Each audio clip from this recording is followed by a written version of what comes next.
tawagin na natin sa stage. Okay, so, eto po, ang ating, ang halige. Ayan, ang halige ng ating, ng dubbing Yan. dito sa Pilipinas. Eto na, ikaw magpakilala, mas magaling kang mag-intro. Hindi na kailangan i-intro, pero Oo. simula't simula siya na po ang nagturo sa mga dubbers, no? Simula 90s hanggang ngayon at nagtuturo pa rin to the Certified Voice Artist program. At ngayon, pinag-aaralan din niya yung AI voice because AI voice is the future. Actually, it's the now. Lahat ng narinig nyo ngayon sa social media, sa TV, sa internet, galing din sa kanya at dahil din sa kanya. He's also considered the godfather of AI voice in the Philippines. Put your hands up! The voice master of the Philippines, Pocholo! Give it up, Gonzales! Yo, yo, yo, yo, yo! Great day! Great day! Great day, Toycon! Great day, SM Mega Mall! Thank you very much. Palakpakan natin, the voice of magic, Mac Florendo! Thank you! And also, syempre, ang aking assistant, Miss Donna Yes! Apuyuan. Ayan. Okay guys, ito ha, kwentuhan ko lang kayo. I'm so proud of my team ngayon.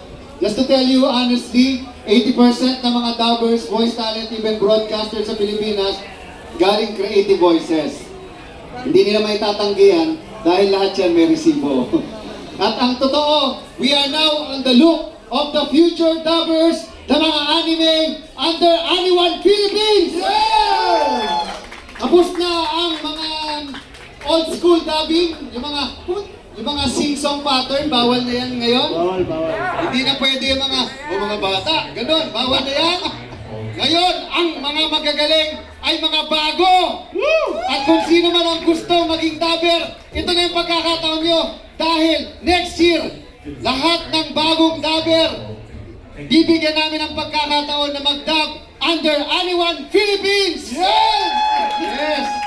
It's now time for new voice talents, voice artists, and dubbers na mabigyan ng pagkakataon dahil yung mga dati, tapos na sila. Ngayon, tayo naman ang bago. Kayo ang magiging bago. Dahil ngayon lang ang pagkakataon yung maging dubbers sa mga anime. Dahil wala nang ibang anime dubbing na Tagalog maliban sa Aniwan Philippines. Yes!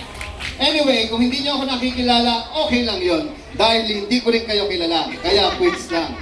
Pero alam ko, kilala nyo ang boses ko. Ang boses ko siguro, nagkalat yan. Lalong-lalo na ngayon dahil sa AI. Pero before AI, ako po ang nasa likod ng boses ng pinakasikat na Taiwanese nobela. Mali, di ba? Walang iba kundi ang Mitchell Garden.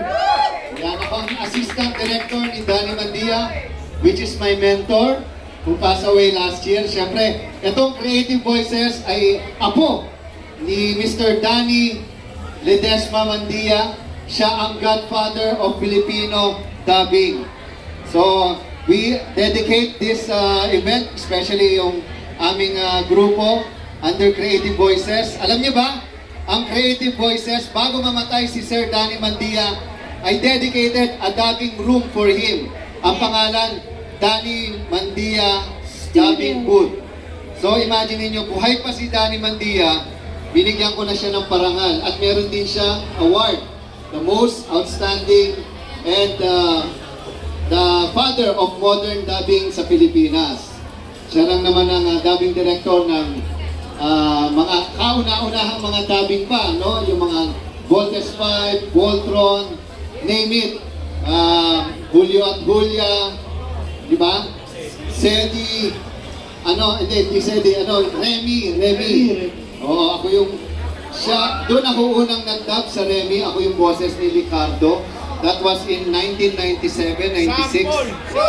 And I'm also the voice behind Cyber Kuro-chan! Cyber! So kung kilala niyo si Cyber Kuro-chan, na kanina pa ako nagkahanap ng toy, wala na. First day pa lang daw, ubos na lahat ng Cyber Kuro-chan dahil sobrang classic yan. So, ang press release ng Viva, si Ogie Alcacid yun, hindi po totoo yan. Not even a single episode 1 pa lang, ako na yung nag-dub. Unlike yung Shinchan, first 5 episodes si Andrew A. Pero pinalitan din siya. Pero ang katotohanan, ako ang boses sa likod ni Cyber Kuro-chan. That was in 2001 nung ginawa namin. So gusto niyo ba marinig ang original voice ni Cyber Kuro-chan? Okay, bilang kayo. 1, 2, 3! 1, 2, 3! Hoy, kumanda kayo sa akin. Ako nga pala si Cyber Kuro-chan. Itong bagay sa inyo. Ha! Cha-cha-cha-cha-cha-cha! Tapos, nunod pa kayo ng Bubo Chacha. Ako yung boses ni Chacha. Yung boses niya ganito. Magandang araw sa inyo. Ako nga pala si Chacha. Bubo Chacha. Ayan. At sino nanonood ng Akasuking Chacha? Ayan. So, yan. Isa rin ako sa writer at nag-direct niyan. Ako yung boses ni Bara Baraman. Oh, nasaan yung mga bata? Mahal na mahal ko kayo.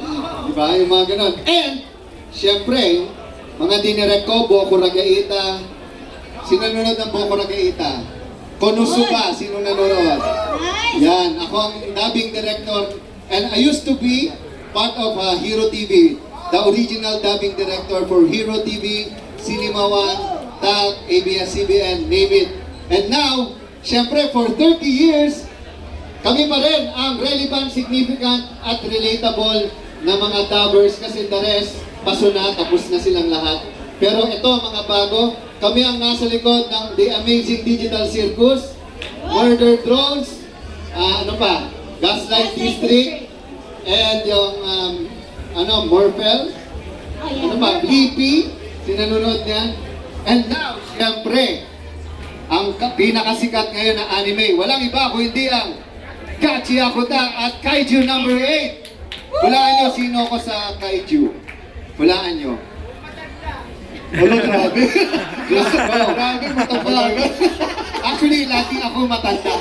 Pero this time, medyo bata siya. Siyempre, yung pinaka-bida niyan sa Kaiju number 8, walang iba kundi si Kafka Hipino. Oh, I'm the voice behind Kafka. Oh. Tapos sa Gachi Akuta, 5 yung boses ko doon. Hindi nyo lang makikilala. Siyempre, ang unang-unang bida, si Engine. Si Engine. Ayan, ako ang boses sa likod ni Engine. Tapos si Folio, yung bata. Yung pangalawa si Jabber. Sino nanonood ng Gachi? Si Jabber, kilala mo? Sobrang hirap niyang gawin. And of course, yung matanda. Maganda mo. Pero yung boses ni kasi kung mapapansin niyo, yung character ni Kafka Hibino, makulit. Ako, ano gagawin ko dito? Hindi. Tapos, ang mahirap sa kaiju, kapag nagtatransform na si Kafka, kung mapapansin nyo, kung nanonood kayo, sobrang hirap ng kaiju voice niya. Kasi, from this kind of voice, na parang, hindi ako papayag. Hindi maaaring matalo ang mga, ano yung force niya? Japan Defense Force. Kailangan ko na mag-transform sa kaiju. Oh, ako si Kaiju number 8. So, imagine that. Tapos, sa Gachi, ako naman, ako si Engine. Ako nga pala si Engine. So, medyo mababa yung boses niya. Si Folio naman, ha? Engine, ano bang ginagawa mo dyan? Tapos si Jabber, ako si Jabber. Napakahirap niya dahil halos maubos ang hininga ko kapag tumatawa siya. And of course, yung matanda yung, anong ginagawa mo dyan, amo? Sige na, amo. Kamahal mo si Daoming Su. Kaboses mo, tatay ni Sunshine. Nanunood ba kayo ng Meteor Garden? Halos kaparehas yung boses ng tatay ni Sunshine. So yun, at maraming pang ibang anime. So, Palapakan! anyway, by the way, before ako magtapos, gusto ko lang din, eto ha, kung sino yung interesado dito, lagi ko namang ginagawa niyan. Since ToyCon started 20 years ago, thank you very much of course kay Sir Vic Tan. Dahil sa kanya, maraming mga talent, maraming mga pangarap ang natupad. Dahil ang Creative Voices lang, ang only legit voice acting school sa Pilipinas, the rest gaya-gaya at hindi consistent. Pangalawa, tayo lang ang kinikilala ng ToyCon sa lahat. Walang ibang dubbing studio walang ibang dubbing or voice talent group maliban sa Creative Voices at Certified Voice Artist Program. And also, this is your chance guys. Ito, 2026 na, end of an era na, tapos na yung mga dating dubber. Kayo naman ang bida ngayon. At dahil sa Aniwan, bibigyan namin kayo ng chance to hear your voice sa mga anime na pinapangarap ninyo. Alright? Ngayong panahon na to, artificial intelligence is existing, but no one can beat the human voice. Tandaan nyo yan. Dahil ang human voice, mawawala lahat ng voice over sa English. Ito, mark my word, tandaan nyo, i-record nyo ba, i-post nyo. Lahat ng voice over talent ng English, tapos na yung lahi nila, tapos na yung kanilang career. Pero ang dubbing, patuloy na lalaki at dadami dahil hindi kayang i-AI ang dubbing at voice acting, lalo-lalo na sa anime. At kailangan namin ng mga bagong boses dahil sawang-sawa na ang mga tao sa mga dating boses ng mga anime na yan. Kahit ako, sawang-sawa na rin ako sa boses ko.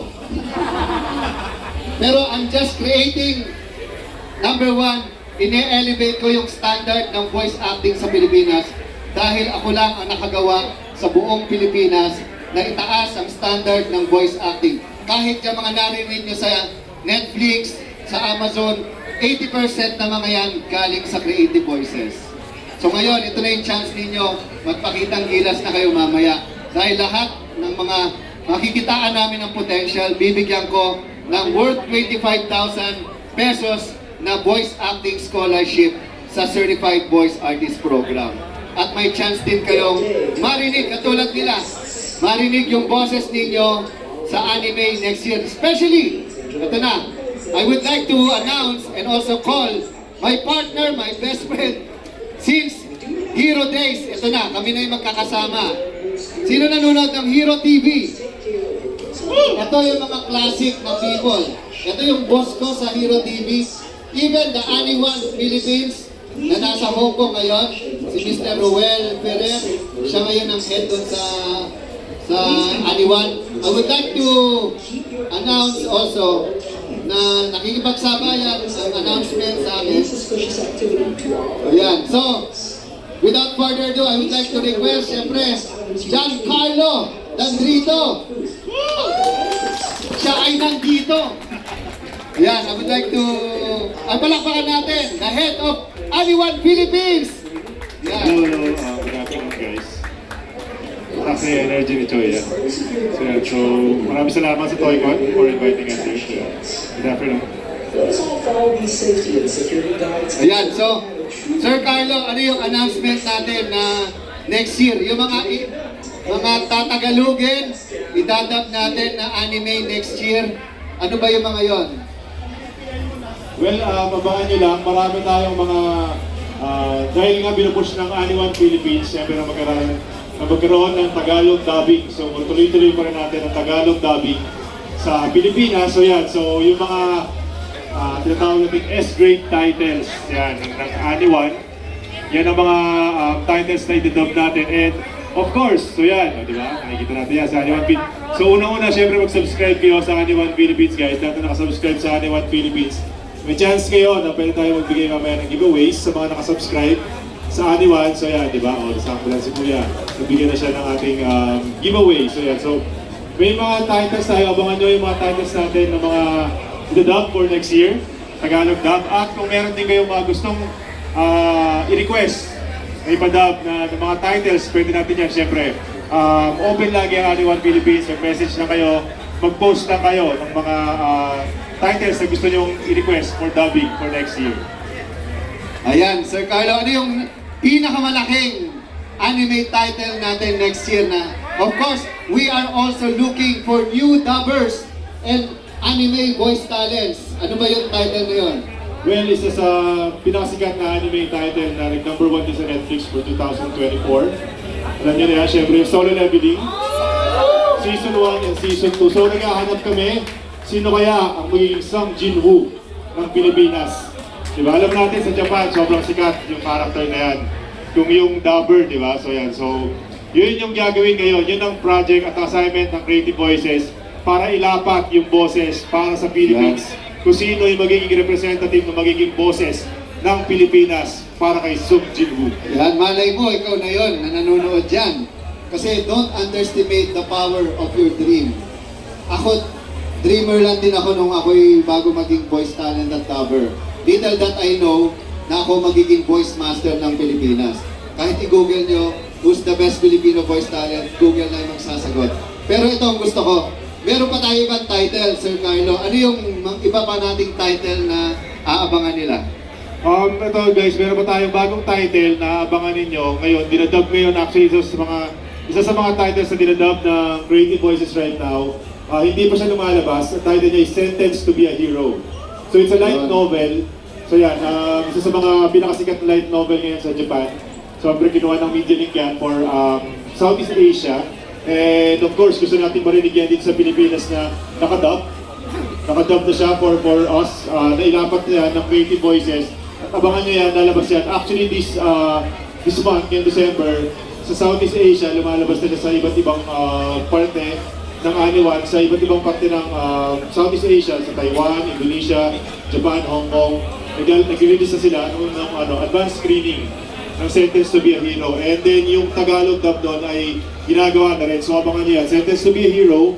Of course, yung sinabi natin, solo leveling, nalabas natin yan, Tagalog dub. My Hero Academia Season 8. Siyempre, sa mga natin yan, naabangan natin yan. Yung pinalabas natin ngayon, sa mga simulcast titles from Japan, yung My Hero Academia, Vigilantes. So yan, so yung Vigilantes, so isa rin yan. Sa mga idadub din natin. Then mamaya, isa pa sa mga idadub din natin. So yan, so kaya talagang kumbaga binibigyan niya naman Philippines, pinupush natin na magkaroon tayo ng Tagalog dubbing dito sa Pilipinas. So na may push natin na muling buhayin ang Tagalog dubbing talaga. Licensed Tagalog dub, guys. So yan, so let's support licensed Tagalog dub para mabigyan natin ng pagkakataon syempre na mabigyan ng hanap buhay ang ating mga Tagalog dubbers dito sa Pilipinas. Okay? Sa basa mga ipapalabas din natin is You and I are polar opposites. So mamaya makapanood yung promotional video niyan. Dito papakita namin sa inyo mamaya. So yan, so yun yung mga titles na abangan ninyo. Itatagalog dub natin at iba pang malalaking titles sa Aniwan Philippines. Syempre ng Creative Voices. Abangan natin yan. Yeah, maraming salamat sa ating Voice Master at syempre kay Sir Carlo from Aniwan Philippines. Dahil dyan, group picture muna tayo hanggang nandito na tayo.